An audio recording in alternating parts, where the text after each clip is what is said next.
Okay, this week's subject matter. This week is Parashat Shlach, where we sent the Meraglim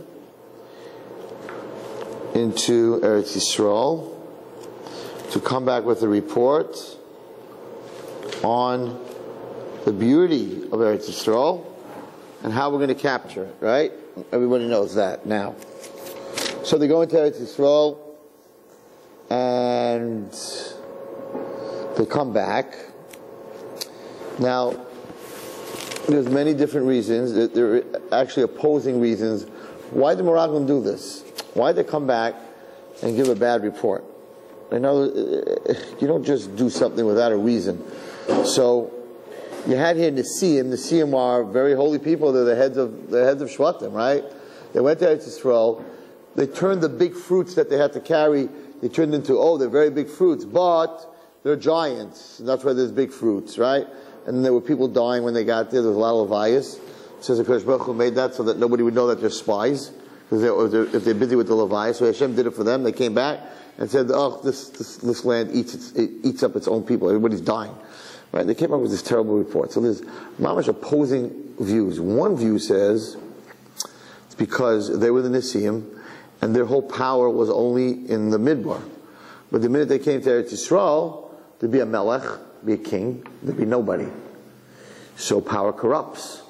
So they wanted to do whatever they could to delay or not go altogether into Eretz Yisrael. So it was coming from a very bad place. That's one side. The other side says it's coming from a very good place. That they were in the Midbar, so they didn't have to work, right? Because they had the man came down from Shemayim. Right? Hamoitzi lechem min hashamayim, I used to say. Hamoitzi man min hashamayim, whatever, or lechem. So they didn't have to work, so they could learn. So everybody was in Kailo, 40 years. They didn't ask for 5 years Kailo, they asked for 40 years Kailo. There's 40 years Kailo. They said, we're going to come into Eretz Yisrael, and then you got to plant, and you got to build. Bittul Torah! So it came from a good place. They wanted to stay in the Midbar and sit and learn all day. They don't have to go to work. But that's not what life's about. Let me tell you a crazy cheshbon that they had. I just saw it this week. I think it's in the Chidah. It says, why do they complain about the mun? The mun tasted like whatever you want it to taste. There's a machlokes if it tasted like something that wasn't kosher. Like you want it to taste like lobster, would it taste like lobster? So the whole big machlokes, so this is the Chidah. Beautiful. The whole big machlokes, it could taste like something that isn't kosher. But since this mitzias was kosher, it doesn't matter what it tastes like. I got some myself. So they were also on a very high level. They're getting the mun. What was their problem with the mun? So it was also from a from Zecharia, we call it. They said like this: why do you have food? Why does the person have food? You have food, you make a bracha on it, right? But the mun you also made a bracha on. But then what you do, it's very interesting. I saw the Zohar. It's a fascinating Zohar. Why do we go to the bathroom? The mun, they didn't go to the bathroom for 40 years. 40 years. They didn't go to the bathroom. No ashayatza. Because mun was kuloi tahar. Kuloi, even though it was physical, but it was ruchnius. The way, it was very fascinating. It's not my share tonight, and it's very, very deep, and I don't want to make you crazy. But the Zohar says the following. The Zohar says that the reason God created our bodies, and that's a very big part of our body, to separate waste. Your small intestine, your large intestine, your stomach, you chew it, then it goes in your esophagus, then it goes to your stomach, and then you have these acids, then it goes to your small intestine, then it goes in your large intestine, right? The food gets separated and separated and separated and separated, and your body takes in the nutrients, and the stuff that you don't need ends up in the bathroom. Malachim don't go to the bathroom, right? So why a human being, it's a very low, it's very low to have to go to the bathroom, right? So why does Hashem create us that way? So the Zohar says, because in every fruit and everything that's in this world, since Adam ate from the Eitz Hadas, it's very fascinating. There's Toiv and Ra. So He created every human being's body to be able to separate, they call it the Psailes, the Toiv from the Ra. So your body takes the Toiv, right, out of it, and the Ra ends up going, according to him, goes to the Sitra Acher. It's like for him. That's why you can't daven near near human waste, because the human waste goes to him, because the psilus, which is a tummy, which is a thing that you don't need, it's called the psilus, that goes to the sitra acha, what your body takes in, the nutrients, and that's what you're making the bracha on. That goes, of course, to your body, which you're using for Torah, goes to the good side. So he brings down the Chidah, brings this down. It's fascinating. So why do they complain about the mun? Because they said, by the mun, we're not being masakin anything. We're not doing a tikkun. The whole Gilgulim, the whole thing of neshamas in food, right, and animals and in food, and tzameach, in plants and in fruits and in tzameach and in medav and in chai, which is animals. So that whole tikkun for those neshamas, right, that is done through food, through getting rid of the psilus and using the good. The neshama gets freed. But if we're eating the mun and there's no psilus in the mun, then all the neshamas have to come in the world. Those 40 years had nowhere to be masaking. So l'shem shamayim, we're going to complain. So a person has to understand that when HaKadosh Baruch Hu gives you something, then if you fight against it, it's not really Shem Shemayim. The combination of the two pshatim on the Meraglim is that it's not two separate pshatim. That Kailel or Nesiyim. So the pshat is really, it's one pshat. It's that they came to the thing that, all right, we have to go sit and learn because they didn't want to lose their power. In other words, how do you make something right? The reason you're making it right is wrong. You have to come up and you have to make your conscience feel right. So the whole drasha and the whole svara that how can we go into Eretz Yisrael? It's going to be bittul Torah. No, it wasn't l'shem shemayim. You came up with the svara because you really don't want to lose your jobs. But you can't say I'm not going into Israel because I don't want to lose my job. So you came up with the whole svara that how can you give up the learning? So it's corrupt. It was a corrupt svara from the beginning. It wasn't l'shem shemayim. He goes back into the mun. He says the mun is the bottom line. It was taiva, and they wanted to feel. That's why it says the meat was stuck between their teeth. They wanted to crunch. They wanted to, right?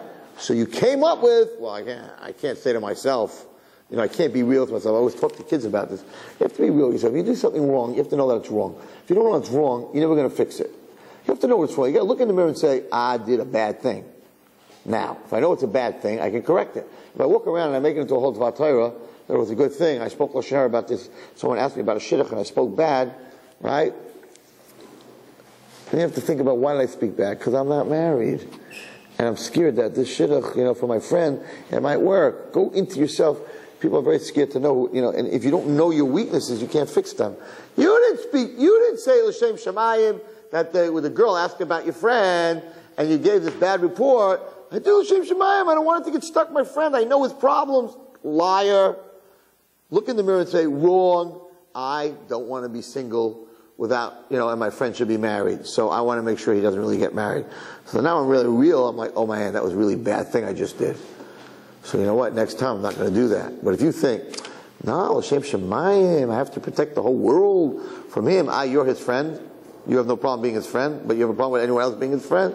The person has to be very real. So over here, by the brothers, don't give us no stories. The tzutzim, gilgulim, tikkunim, psailas with masas. That whole drasha came because the bottom line is you want to taste. You want to go back, have pickles and watermelon. Which was what they said. So yeah, a person has to be very real. And what happened here is when they came back, right? So they took a picture which was really, really great, and they made it really bad. So in here, and I speak about this every year, but I'm going to go really off on a tangent tonight. They say the following in Pasuk. Is this Aleph? No. Pasuk Lamed Gimel, Perek Yud Gimel. V'sham re'inu es ha'nefilim. And there we saw the Nephilim. The Nephilim we'll talk about in Mitzvah Hashem in Parashat Korach. They were the Malachim that were in Shemayim telling Hashem how bad the human being is. And Hashem said, if you were in the world, you would be worse. And they said, try us. And Hashem took these two Malachim and threw them down to the earth. They were called Nephilim, the ones that fell. And they From them, they married, they were with the women, and they had children, and those children, because they were actually coming from angels originally, were giants. We saw them, those giants, Bnei Anak, the children of Anak, from the Nephilim.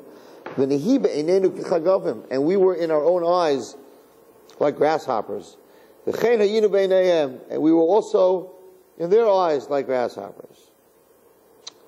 So first of all, two questions. Rashi says, how did they know? How do I know how you look at me? You guys are looking at me. I don't know what you think of me. Right? I don't know what you think of me. I'll know what you think of me if you tell me what you think of me. So how could they come back to Klal Yisrael and say, we're like grasshoppers? Maybe the giants thought they were like mice.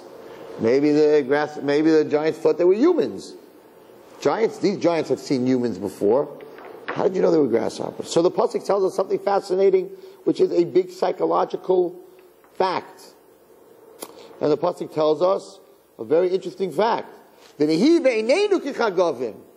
were in our own eyes like grasshoppers. What you think of yourself is what you project to others. So there was no reason to say that in the pasuk. The pasuk should have said, right? We saw the Nephilim, we saw the Bnei Anak, what's it called? And in their eyes, we were like grasshoppers. Why did they say V'nihi b'neiנו k'chagavim? So they were telling Klal Yisrael, the bottom line is that we felt when we were standing next to these guys that we were grasshoppers. And if that's how we felt, that's what we project. What a person feels about himself, that's what he projects to others. If you have low self-esteem, then that's what you project to other people. So if you think you're a mouse, everyone else thinks you're a mouse. If you think you're a loser, everybody else is going to think you're a loser. If you think you can do anything, then everybody else is going to think you can do anything. So Rashi says something very interesting. How did they know what the giants thought of them? Look, Rashi, which makes the question even more. Rashi says, we were like grasshoppers in their eyes. Shem'anu oimrim zeh lo zeh. We heard them talking. We were in the grass, we're hiding. We heard them talking. What did they say to each other? Nimalim yesh bikramim ka'anashim. There are ants in the bushes, and they sound like humans. So if Rashi's saying they were ants, and that's what they heard them being called ants, so why didn't they say in the pasuk, we were like ants? If you didn't hear anything, okay. But you heard the guy, they said, they look like ants. So they should have said, we heard them say we look like ants, so we're ants. No, they're saying, doesn't matter what they said. The bottom line is we felt, in comparison to these people, we felt like they were giants, and we were grasshoppers. And therefore we know for sure that that's how they looked at us. Which is the basis of chinuch, of children. If you tell someone that you're amazing, it really works. Like, hey Rabbi Wallerstein, why are you telling him he's amazing? He's not amazing. If I tell him enough times he's amazing, he's going to be amazing. It's true. I'm telling you, I'm a Rebbe 35 years. If you tell a kid you're stupid, no matter how smart he is, he's going to be stupid. Because what he's going to believe he is, that's what he's going to become. It's very true. This statement that Chumash is saying, we think we're grasshoppers, therefore we look like grasshoppers, is 100%. I told you the story with that kid that in the class. I told you, right, a few weeks ago, with that fourth grader that I told him the question. He felt great. All the kids jumped on him. After that, he was a superstar. Nothing changed that day. I tricked him. Nothing changed. Nothing happened. But he thought he knew the answer, right? He didn't remember that I told him the answer. So he felt good about himself, and all of a sudden he's doing great because I fixed it that he had the right answer. So it's very, very important in the chinuch of our children. Again, you can't keep calling a kid tzaddik every time he breaks something over your head, right? Because that's not going to happen. There has to be a balance. You walk around, that's my tzaddik, that's my tzaddik. The kid's doing every avera in the world. He's like, hey, father thinks I'm a tzaddik, I can keep doing this. So there has to be like a balance. But when a kid is very young, you have to tell him, you could do it. You could do it. You have the brains, you could do it, you're going to do it. He'll have the brains. Listen, we have to do this experiment because I keep hearing about this, and if it's true, it's just a proof to what I'm telling you. They say If you take two of the same plants, maybe one of my talmidim here in this room will do this, so you'll give me a report. You buy two plants exactly the same. You put them on the windowsill right next to each other. You water them at the exact same time. One of them, every morning, you yell at. Stupid plant! You're never going to grow! You're a miserable plant! I hate you! The other one, good morning, plant. You're a beautiful plant. You're going to grow into this huge plant. You're amazing. I love you, plant. Have a great day. They taina that the plant that you talk nicely to is going to grow, and the other plant's going to die. Now, they don't have a brain, and they don't have a heart. But they're saying, and this is what they say, that dibur is so strong because we're medaber, we're on the top, right? The medaber can affect chai, tzemeach, and doimeh. So you could talk to a plant. Now, if this is true, could you imagine that if a plant will die and it doesn't have emotions, and it doesn't have a heart and a soul, it doesn't have a brain, what you do to a child by every time screaming at him? You're a nothing, you're a dope, my father, your father's working so hard. I was telling a parent the other day, so a lot of little kids today, they're fidgety and they're ADHD and they're ADD and the therapy and pills and Ritalin and this one and Concerta and we're popping pills and the kid still tittering, right? And like parents like, I don't know what's wrong with my kid, I'm like, what do you tell your kid when they fail a test? Kid comes home, 5th grader, got a 50. Now first of all, kids, I'm teaching them a long time ago, kids are very smart. I had a situation today in my office to show you how smart kids are. So I have this shalom bias. Today it seems to have been shalom bias day for me. That's why I was so late tonight. So there's a serious shalom bias problem in the house. The woman's telling me one thing. The husband's telling me the exact opposite. He's saying she says it. She says she's not. She says he. I'm like, I have no way to find out who's telling me the truth. But this is a very heavy problem. They have children. It's a very heavy problem. And I'm sitting there and he's saying all kinds of bad stuff about her. She's saying all kinds of bad stuff about him. And their mama's saying like the opposite.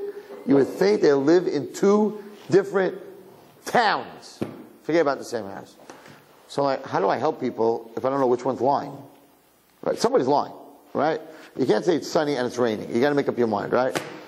And she looks very edel, and he looks very edel. It's not like I could tell. Nice people, whatever. It just never worked.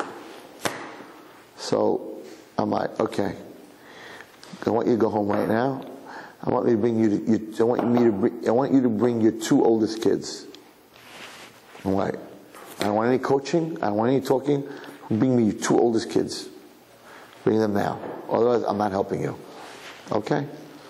They bring me these 2 kids. One of them's 12, 11. The other one's just a little bit above bar mitzvah. Young kids. And I'm like, first kid sits down. I'm like, so why do you think you're here? I don't know.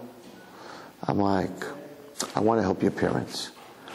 What do you think I could help your parents with?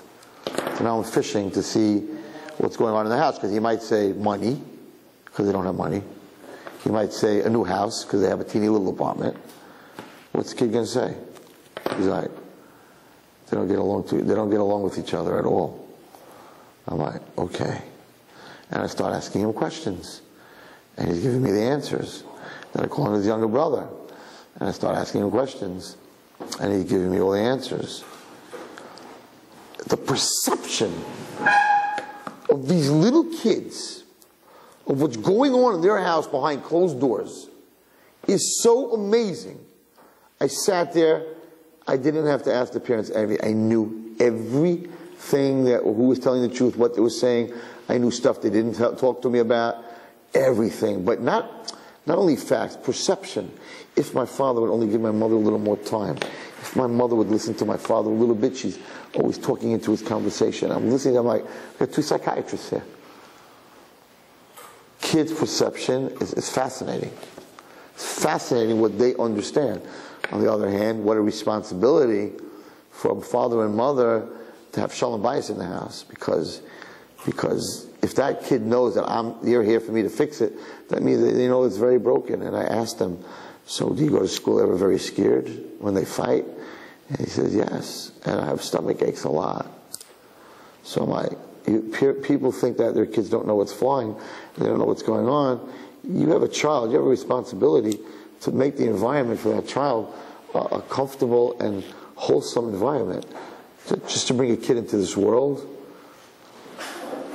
I just told somebody, it's not your responsibility to bring a kid into the world, it's your responsibility to bring a world around your kid. Just to bring him in the world, and then you got to create an environment, a healthy environment, where kid goes, my mommy and tati love each other. They're really good. You go to school, you're on a high. My tati, you're shaking. So when a child comes home and he has a 50 on his test, right? He knows, don't think he's stupid. He knows he did very bad. He's embarrassed. He let you down. He let his Rabbi down. He let himself down. He's not in a good place. Right? So then teachers, we write across this paper, failing! He's in 5th grade. He figured out that under 65 is failing. You don't need to rub it in. You know what I mean? It's like writing on his paper. I just told this to a bunch of teachers. Loser. Same thing. And then parent signature, the parents will figure out where to sign it. So the kid comes home, and we're talking disappointed. Not that I get angry, that's my whole thing about taking it personally. We can be disappointed, you can't be angry. He didn't say, zoom in, even though I know all the answers, I'm going to get a 50 to aggravate my mother. That's not what he said. He tried his best. He didn't study, he didn't listen when he was supposed to. But Lamais, when he took the test, he didn't say, I want to aggravate my mother. So what are you getting angry about? Why are you angry at him? Why are you angry at him? If you do something to hurt me, I shouldn't get angry, but okay, I'm a human being, I'll get angry. But if someone hurts themselves, you're talking disappointed. I told you not to go outside. Now you have a cold. You're angry at you that you have a cold. I'm disappointed. I feel bad that you have a cold, and I could have helped you not having a cold. So the kid comes over with a 50, and the mother was like, out of control, because today everything is competition. Out of control. What? That's what you bring home? Your father has 3 jobs. He's killing himself. He's going to have a heart attack. Paying your tuition. And how am I going to talk to my friends anymore? And you're such an embarrassment. Chaya's son, Meir, he got a 95 on the test, and now she's going to rub it in my face. I can't even talk to anyone anymore. And your sister, she's going around and shidduchim, and someone's going to find out about it, and they're going to think our whole family now has a low IQ, and no one's going to get a shitta. People are crazy today. Okay, go to your room. Now, we don't know why. The next morning, he's like shaking, and he's got a tremor, and he needs pills, and he needs a therapist. Because in this kid's head, he's walking around. Not I got a 50. He's walking around. I killed my father. He's going to have a heart attack. My mother, she can't talk to anyone anymore. No one's going to talk to her because they're making fun. And my sister's not going to get married ever. He already has a 50. That's enough to carry around. He's carrying this all around. Failure. My mother doesn't have anyone to talk to anymore. My father's dead. Right? I'm going to say Kaddish tomorrow. He's definitely going to die. If I ever get under a 50, he's sure going to die. Right? And my sister's going to just never get married. So we don't realize when we say all these things, they take it seriously. There's a perception. So we make them feel like a grasshopper. So if they feel like a grasshopper, you feel like a loser, that's what they're going to project to everyone else. And no one's going to want to play with them. And they're not going to have friends. And then after a while, if they don't have friends, and they're not doing well in class, because if I don't believe I can get more than a 50, my Rebbe's telling me that, you're just never going to get more than a 50. I'm never going to get more than a 50. And then I'm going to find a place where I'm the man. Where I'm not kechagavim, where I'm not a grasshopper. I'm going to go to the street, and I'm going to be bad, and I'm going to steal, and I'm going to do stuff that the other kids are going to say, wow! You're a giant, man! You broke into the shul, and you stole all the money for the pushka. And you got around the cameras. You're the man! So the street will make him a giant. But the way to become a giant in the street is to do a lot of bad stuff. Become a giant drug dealer. Or a giant girl killer. And who drove him there? We drove him there because we told him, you're a little grasshopper in the bushes. You're nobody. This was their mistake. And until this happened, guys, Klal Yisrael didn't panic. It's unbelievable. If you look in the Psukim, no matter what the Meraglim said, Klal Yisrael was listening. There's no reaction. If you look in the Psukim, the minute they said, we're grasshoppers, guys, we can't beat these guys. We're going to see them. We're grasshoppers. We're nobody. And in our own eyes, we're nobody. And everything was said, listen, compared to them, we're grasshoppers. We have Hashem. We'll hop right on their heads and kill them. That's not what they said. What's the next pasuk? In our own eyes, we were like grasshoppers, and that's how we were in their eyes. Batisa kola eda, everybody lifted. Vayiknu is kailam, they screamed out. Vayibchu am balaylahu, and they began to cry. All the other stuff that they said, right? No problem. Nobody cried. Nobody broke down. They said a lot of stuff. The giants, and they said, Amalek, Yosheberes HaNegev, we're surrounded. The Chiti, Vusi, Amuri, they're in the mountains. Knani's on the Yam. We're all surrounded, right? And they said a lot of bad stuff about Eretz Yisrael. Nobody said anything. Nobody panicked. All of a sudden, they say we're grasshoppers, and the whole thing breaks down. And then we were punished, of course, 40 years, and we're punished at every Tisha B'Av. Every Tisha B'Av we're going to cry. You cried that night, you're going to cry tonight. You're going to cry. So how do you fix that? How do you fix Tisha B'Av? So what happened was, because they thought they were grasshoppers, and they forgot about Hashem, so Kodesh Baruch Hu said, you're crying tonight for no reason? What do you mean you're grasshoppers? You're Klal Yisrael? I took you till here? You weren't grasshoppers at Kriyas Yamsuf. You weren't grasshoppers in Mitzrayim. All of a sudden now you're grasshoppers? Kodesh Baruch Hu said, from now on, for the rest, till Mashiach comes, every single night, that night, you are going to cry. This is the Holocaust, the Spanish Inquisition. Everything happened on Tisha B'Av. Why? Because the Avera that they did was they were Kafri Tov. And Kafri Tov, as we have said in the Shiurim beforehand, by the way, the first 4 pages of the book have been written, Baruch Hashem, and they're amazing. I just saw them. He just sent it to me. Mitzvah, we're going to be finished by Pesach. So, why was I telling you? Oh, yeah. So they were Kafri Tov, because Baruch was saying, I brought you till here. We're going to go into Eretz Yisrael. I'm giving you a land that's Eretz Zavat Chol Dvash. Exactly what Adam did. Now you're throwing it back in my face. That it's, what are you talking about? It's full of this and full of that and a bunch of this and that. Because Baruch says, you're Kafri Tov. Kafri Tov, you're going to pay for. Any other way, you did the Egel? How come Hashem didn't say, on the day you did the Egel, you're going to cry for the rest of your life? They made an Egel. Because the Egel was, they made a mistake. They thought they needed Avodah Zarah, something with someone in between. So that's it. They made a mistake. Kafri Tov by HaKadosh Baruch Hu is the breaking of the essence of a human being. And you're coming back from this land that I made so unbelievable. I took you out of Mitzrayim all to get here, and you're throwing it back in my face? Like you did with Chava, the woman that you gave me. Look at, the Eretz Yisrael, look at you gave me, the fruits and this, that. Everyone's dying, giants, that. Because Baruch said, your Kafri Tov, you're going to pay for this every single year. It was based on Hakaras HaTov. And because they were Kafri Tov, that night they're going to cry forever. But where did it come from? It came from low self-esteem. It came from that we look like grasshoppers. Now, let's go the other way. Okay, so here's a bunch of Nesiim meeting giants, panicking, coming back and saying, we're grasshoppers. Now let's look at another meeting of giants, of a giant. And that was David HaMelech. So David HaMelech, it's in Pasuk Chav Gimel if you want to look it up, Shmuel Aleph Yud Zayin.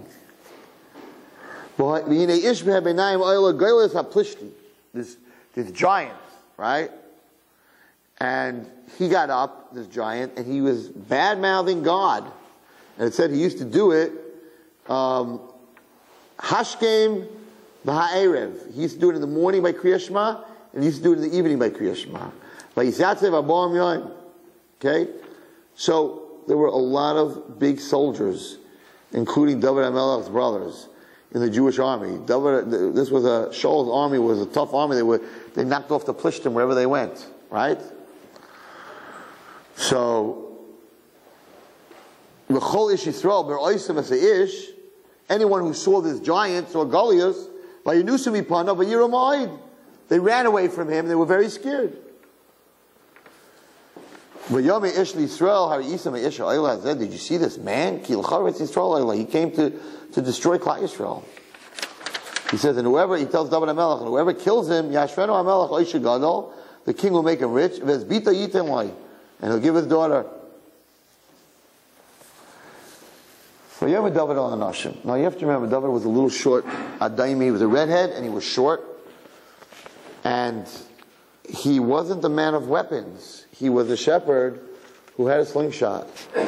He wasn't taught in the ways of war at that point. He was just a shepherd, right? So David said to the people there, what are they going to do for the guy who kills the Plishti? And will remove this embarrassment. Who is this Plishti, this Arel? That he's shaking up God's army here. Okay? So his brother heard about it, and he got very angry. He said, David, what are you doing here? Why don't you go back to the sheep? You're a shepherd boy. Okay. So, David HaMelech said, I am not scared of this guy. And Shaul heard about this. What are you worried about? Your servant, I'll go to fight with him. Shaul said to David, you can't go fight this guy. You're a little kid.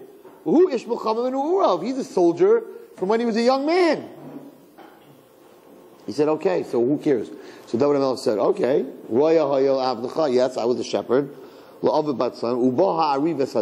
a lion and a bear attacked me, and they took a lamb from the flock.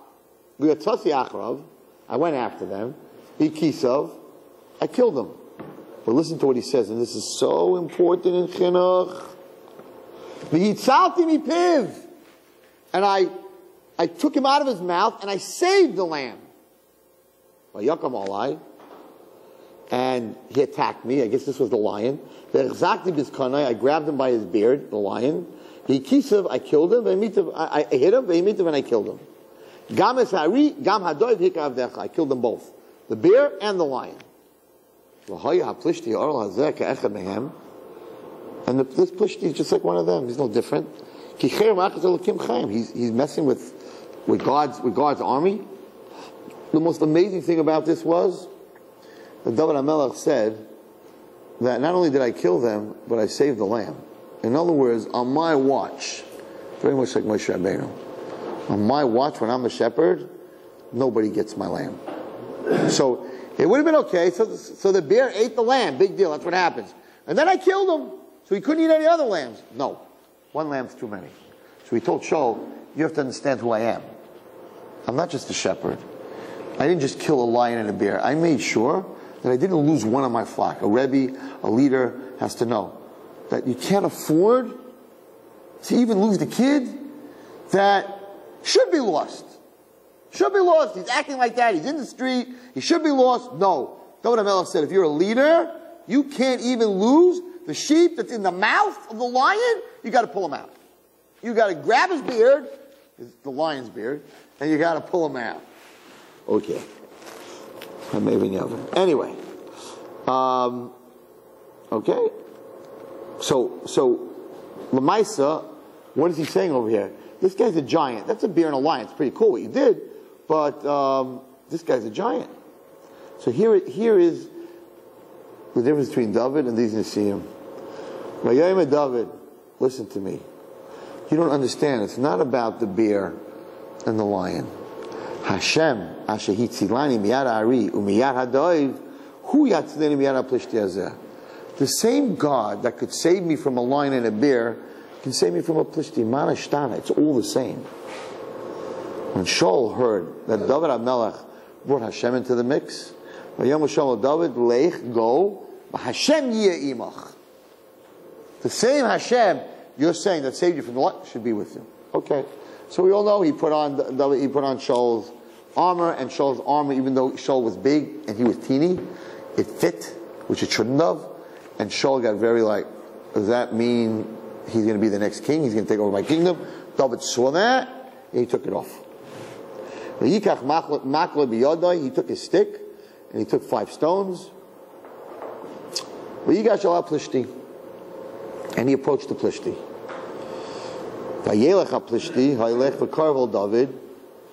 And the Plishti came closer to David, and he had a man that was walking with him.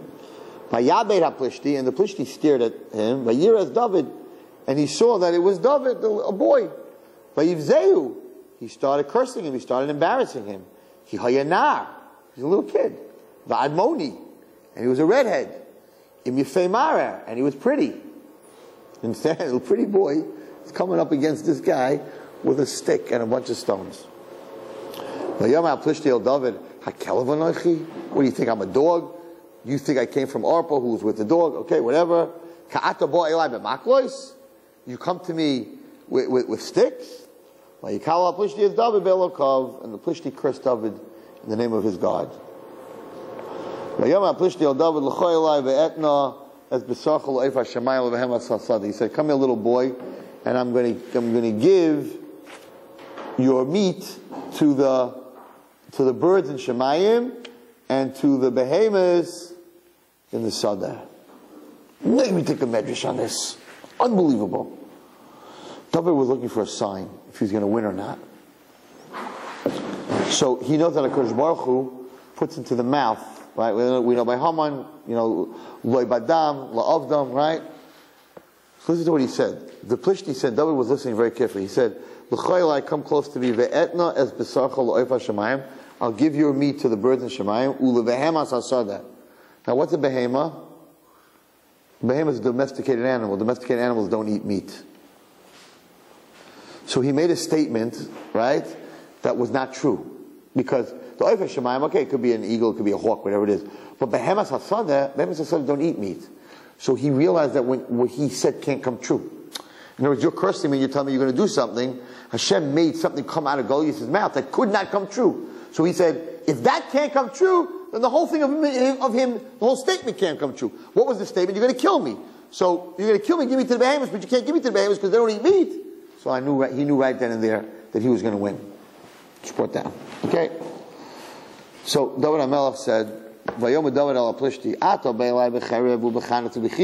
you're coming to me with a sword and a mace and a spear. He didn't even say a stick.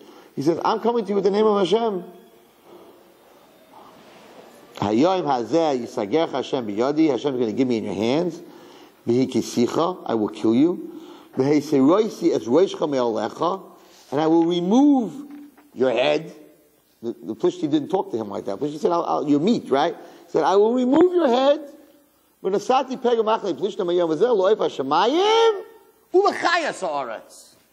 I'm going to give your meat to the birds, not to the behemoths, because they don't eat meat, but to the chayas of the sada. And everybody will know, including the Jews, that Yisrael has a king. And this is what the mistake was that the Meraglim did not know. He said, and all the Jewish people will know, God doesn't always save you with a sword and with a mace. It's up to Hashem how He wants to save you. And He will give us in your hands. And the Plishti got up and he ran towards him. And he shot the rock, and the Plishti fell. And he went and he cut his head off. And that was the end of that. So, what happened here? So if you break it down, Manashtana between David HaMelech and the Plishtim, and the Meraglim also were against the giants. So why'd they come back with such a report? It's very pashut. You're right. As human beings, in comparison with the giants, we are grasshoppers. But if we're together with Hashem, then they're grasshoppers.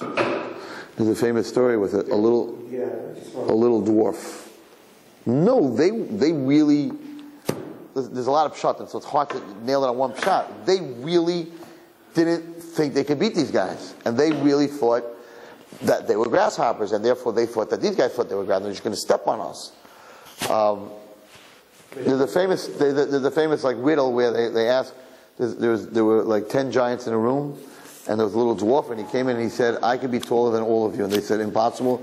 And he took bets and whatever. And bottom line is he jumped on the tallest giant. Once he was on the giant, he ain't even the tallest giant, once he was on the giant, the dwarf on top of the giant was taller than all the giants, and he won all the money. That's what David Melech was saying over here. David Melech was saying, you're right, I'm a little redhead, bottom line is, I'm on God's shoulders. He's carrying me. If I'm on God's shoulders, you're nothing. You're not even a grasshopper. She said, I want to teach this to everyone. Klal Yisrael has to see this. Klal Yisrael has to learn this. That if I'm together with HaKadosh Baruch Hu, what are you? You're nothing. Meraglim forgot the equation is Meraglim plus God is much bigger than a giant. And that's what we as people have to understand. We have to understand that if we're connected to HaKadosh Baruch Hu, and then I'm on His shoulders and He's carrying me, then I'm way above everybody else. If I'm by myself, you're right. I am not smart and I am a nobody. But if I'm connected to HaKadosh Baruch Hu, I'm a giant. That was their terrible Aveira. Their terrible Aveira was they didn't connect the dots to Hashem. They just connected me compared to Him. You're right, you are Chagavim. But they didn't have what David HaMelech had. They didn't have David HaMelech. So what are you all worried about? All these soldiers, what are you worried about? I'm a shepherd, but I'm a shepherd on Hashem's shoulder. A shepherd on Hashem's shoulder is much bigger than a Goliath. I'm bigger than anybody. But you got to hop onto Hashem's shoulder. And to do that, you have to believe in Him. And you have to be connected to Him. Which leads me to my next thing. So he says here, it's very interesting, on the words, in the Aleinu L'Shabeach, on the words, V'nihi b'neiנו kechagavim, he says, I'll tell you a story that he brings down here.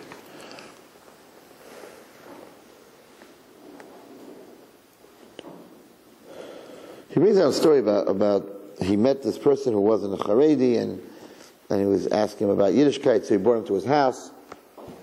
And at the house, over coffee, he said, you believe in the Torah? He said, yes. So he says, unbelievable story, I didn't know this story. In Malachim Beis, Perek Vav, in the story, in the days of Elisha Hanavi, so the king of Aram wished to attack the Jewish people, so he set up ambushes in different places to intercept the Jewish army. But Elisha, he had Nevuah, he learned of the plan through prophecy, and each day he would tell the Jewish king not to send his soldiers through the area where the soldiers of Aram were lying in ambush. The king of Aram was mystified. No matter where he positioned his soldiers in ambush, the soldiers never managed to intercept the Jewish army. Convinced that the Jews had planted a spy in his army, and that the spy was leaking intelligence information to the Jewish king, the king of Aram called his servants and said, tell me, which of our people is reporting to the king of Israel? How do they know where we're hiding? Who's the mole? One of his servants then told him, no, that there's a prophet. The Jews have a prophet, Elisha, and he tells the king of Israel, he could tell them even the things that you discuss in your bedroom. After hearing this, the king instructed that Elisha be brought to him. And he sent out horses and chariot and a large army to come at night and surround the city of Dosan, where Elisha was situated. Because once he kills Elisha, then Elisha can't tell the Jewish king where these guys are, and then they'll wipe us out. Okay? So the next morning, Elisha's assistant woke him up and saw a large army that surrounded the city, became very scared. Wishing to calm him down, Elisha said, fear not, we have much more forces with us than they have with them. This guy said, what do you mean? It's just us. What kind of forces? So Elisha then prayed that Hashem open up the eyes of his attendant. And Hashem opened up the eyes of the attendant. And he saw, behold, the mountain was full of horses and chariots of fire all around Elisha.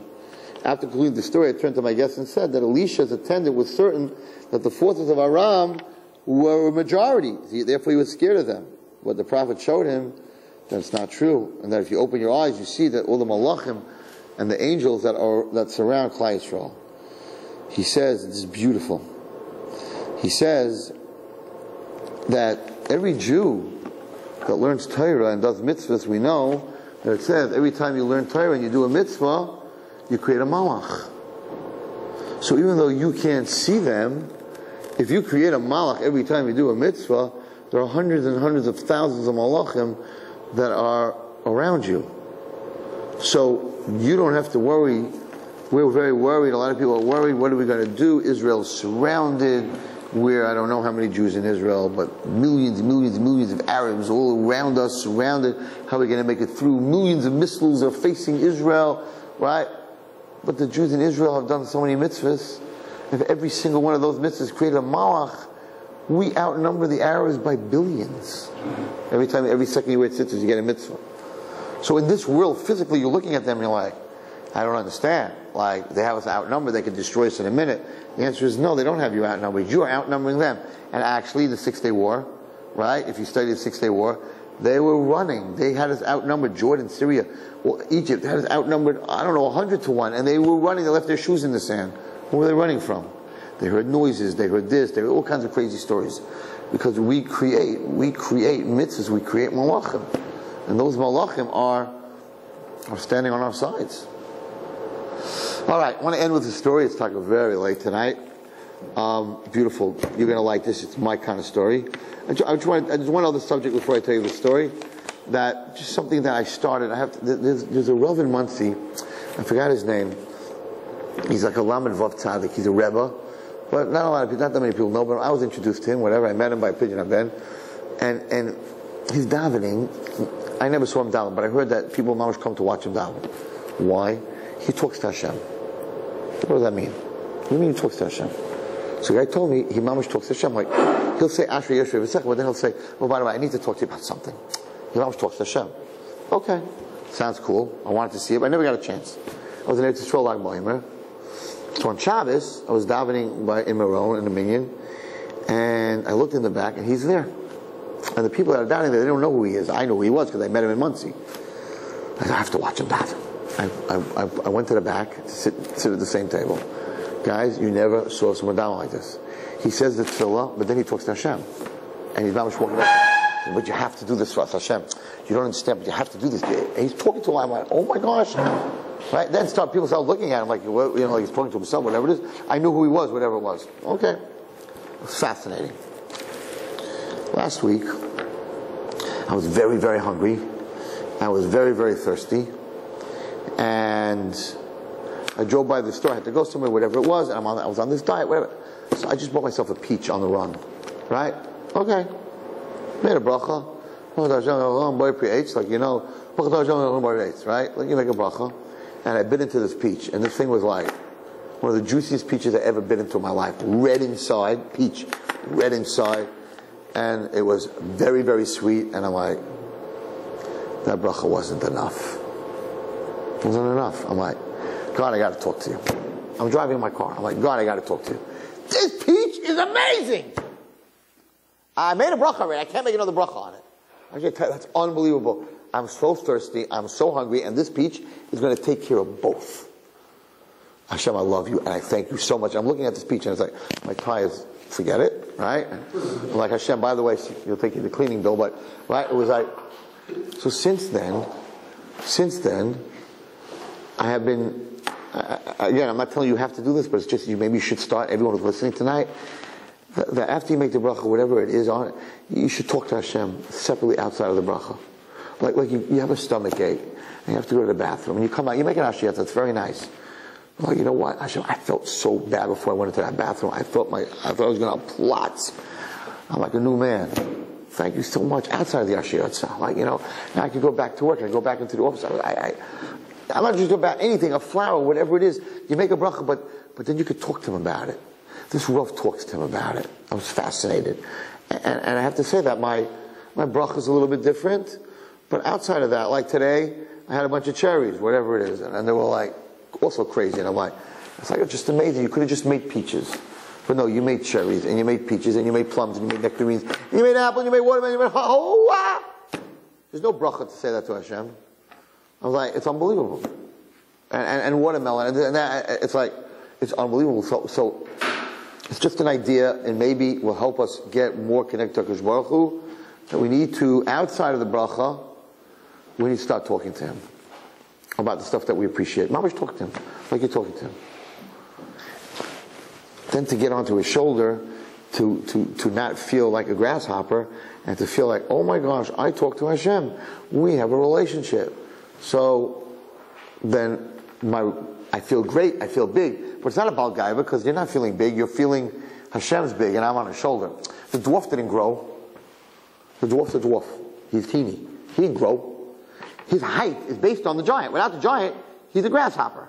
So he didn't grow. His whole growth is that he's on the giant's back. So my whole growth is that I'm connected to Hashem. I'm not about Gaiva. David HaMelech wasn't about Gaiva. When he got up and he told Goliath, I'm going to chop your head off, feed you to the birds. Hey, kid, what is this trash talking? You're a big shot. Wasn't a big shot. You say, I'm nobody. He said to him, I'm nobody. I'm a little shepherd boy. You're right. Blue eyes, pretty boy, redhead, short, with a stick. You're right. I'm a nobody. But on God's shoulders, I'm going to cut your head off, man. That was his connection to HaKadosh Baruch Hu. That was the Aveira of the Meraglim. Meraglim separated Eretz Yisrael, the Peiros, everything. Never mentioned God. Separated everything from God. So, if we're not connected to God, they're bigger, they're stronger, there are 7 nations, we're surrounded, have a good day. That was the Aveira that they did. And that's why Kalev ben Yefuneh and Yoshua riced Kriya. They ripped their clothing. Yeah, they riced Kriya. You're not bringing Hashem Hashem who brought us to this land, you're not bringing Him into the whole thing? Then we're done. We're finished as a nation. Then we're just a bunch of human beings, a bunch of Jews. No, the Israeli army can't win an army, can't win a war. No, we're a bunch of Jews with a bunch of tanks like everybody else. And Iran can knock us off the earth in 1 second. But if the stupid government will come to the realization that the Israeli government is nothing, and the Israeli army is nothing, but the Israeli army connected to HaKadosh Baruch Hu is everything. Without that, we're nothing. They're making the same mistake that the Meraglim made. Then HaKadosh Baruch Hu said, you know what? I'm not in the equation. I'm out of the equation. Let's see how you do. So what happened when the Jews didn't listen, right? And they said, we're going in anyway. The ones that broke off, after Klal Yisrael, a bunch of them left anyway, they got wiped out. Canaanim were waiting for them, massacred them. Later on when they went in, they massacred everybody else. They had Hashem. These guys, Hashem said, no, you're not going in now. No, we're going in. Oh, you're going in as human beings? The same Jews that beat Mitzrayim, that wiped out Mitzrayim, the same Jews? You're scared of Canaanim? Yeah, now you're just grasshoppers. Because now we're not together. I don't want you to go there. You're talking wiped out to the last man. Nothing. They lost the war. 1, 2, 3, forget it. Have a good day. That was the mistake. And that's the godless, and that's the whole thing of Ein Od Milvado. The whole secret, and there's many stories of tzaddikim that said Ein Od Milvado, the Nazis didn't see them, all kinds of stories. Because Ein Od Milvado, if I am with HaKadosh Baruch Hu, then I could be the biggest giant, I could be invisible, I could be anything. If I'm not, I'm finished. And HaKadosh Baruch Hu said that, leaving me out of the equation in your life, leaving God out of your equation, forget about that there, apikorsim. Hashem will forgive you for that. But you're a kafri toiv. You're leaving me out of the equation? I'm the one who brought you, I'm the one who gives you everything, I give you sustenance, I give you life, I give you everything. You're leaving me out of the equation? That is the ultimate kfirah, the ultimate kafri toiv. You're going to cry every single night that this happened. You're going to need to cry about this, because you left me out of the equation. So I want to end with a little teeny short story about Rav Scheinberg, Olav Shalom, from his book, his new book. If you can get it, you should read it. I love this story. So Rav Scheinberg was mashgiach of Yeshiva Chafetz Chaim. And one Thursday night, a group of boys, you guys know, right, broke into the kitchen on a Thursday night and ate the cholent that was made for Shabbos. And they caught him. So they came to Rav Scheinberg, and he was the mashgiach, and the Rabbi said, you got to toss these guys, chutzpah. They ate the cholent for the other guys on Shabbos. Not only that, they broke in to the kitchen, they broke the lock, and they went into the kitchen. Okay, so the Rosh Hashiva was Rav Henoch Leibowitz al Rishon. So Rav Scheinberg discussed the situation with Rav Henoch Leibowitz, who was the Rosh Hashiva at the time, and the two of them decided not to punish the boys. Instead, they determined that the yeshiva needs to prepare more cholent for the boys. The next week, there were 2 pots of cholent. One for Thursday night, and one for Shabbos. These were giants. These were Rabbeim, these were Rosh Hashivas, these were giants. They were able to see, instead of punishing, instead of getting angry, able to see that they didn't have enough to eat. So the next week, from then on, they always had 2 pots of cholent. One for Thursday night, and one for Friday. One other thing, and I'll let you guys go. I know we started very late tonight. I heard something very beautiful last night. Just a very short story. That's the concentration camp story. You're gonna have to wait. Even if you drink you drink a glass of cold seltzer and you're dying of thirst, you know that that quent. It's a shahakal. It's very nice, but like, where'd you come up with this bubbles in the soda? Right? They didn't have that 500 years ago. There was no bubbles in the soda. Even that. Wow, all this stuff. You need to talk to him. The bracha is very important, don't get me wrong, but you need to talk to him after the bracha. You need to talk to him. It could be about anything. It could be about technology, that you have the ability to do things much faster than you were able to. It could be about, I went to a wedding this week. There are 27 pieces at this wedding. 27 pieces. I never went to a wedding that it was like, I don't know, going to opera. So by the chuppah, it was in the Hilton. So it was a very expensive wedding, 27 pieces. So by the chuppah, I was standing right by the band. Of the 27 pieces, I would say probably 15 to 18 were strings. Violin, cello, harp. 5 violinists, 5 cellos, and Shrekky was singing. And I was standing right by the music. It was so beautiful to listen to those violins and that cello and the trumpet, section. And I was just standing there, and I was like, HaKadosh Baruch Hu, you brought music into the world. This is not normal. That you could take string with a piece of wood and make it cry and make it laugh. And you could take a piece of metal, and just by making a little hole, and a trumpet and a clarinet. Okay, drums no godless, right? And I'm listening to this whole orchestra, and I'm like, you gave the Bnei Adam, the person, the ability to read notes. That your music has a chumash. It has words. Your music has words. It has notes.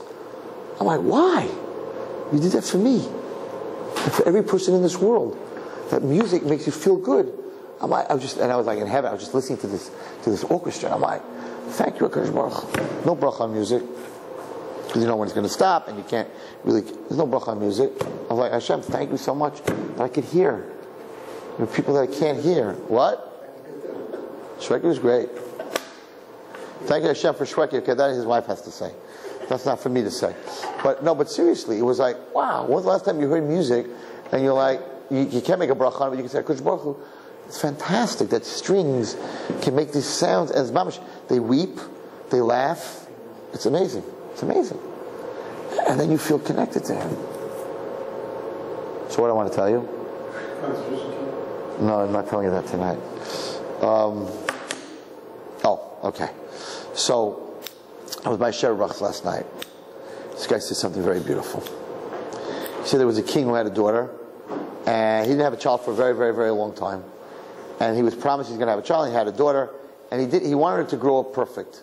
So he built a castle for her, and he put guards, and he never let anyone come to the castle. She had tutors and this and that. Nobody was allowed to come to the castle. When she became 18 years old, he wanted to marry her off. So he said he's interested in finding a shidduch. Nobody wanted to go out with her because nobody knew what she was like. Nobody ever saw her. She could be ugly. She could be mean. She could be scream at everybody. She could be deaf. She could, I don't know. So everyone said, let us see her. Then we'll marry her. No. You have to agree without seeing her. So one guy, all right, listen, it's a princess. How bad could she be?